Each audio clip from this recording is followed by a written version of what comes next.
ঢাকাই সিনেমার শীর্ষ নায়ক শাকিব খান। প্রায় এক যুগের বেশি সময় ধরে ঢালিউড ইন্ডাস্ট্রিতে রাজ করেছে তিনি। অনেক দিকে ছোট পর্দায় এক সময়ের জনপ্রিয় অভিনেত্রী সাদিয়া জাহান শোভা ব্যক্তি জীবনের নানান ঘটনায় একাধিকবার সংবাদের শিরোনাম হয়েছেন তিনি, যার অধিকাংশ ছিল অভিনেত্রীদের বিতর্ক করার মতো। দুজনের সজীব অঙ্গনের হলে তাদের একসঙ্গে কখনো কাজ করা হয়নি। তবে শাকিব খানের সঙ্গে একটি ফটোশুটের অংশ নিয়েছিলেন পূর্বা। সম্প্রতি এক সাক্ষাৎকারে এমনটাই জানালেন অভিনেত্রী। পূর্বা বলেন, আমার আগে শাকিব খানের কোনো সিনেমা দেখা হতো না।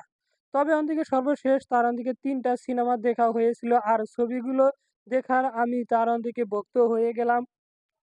এই সময় শাকিব খানের কাজে প্রশংসা করে এই অভিনেত্রী বলেন, শাকিব খানের সাপোর্ট আমাকে মুগ্ধ করেছে, বিশেষ করে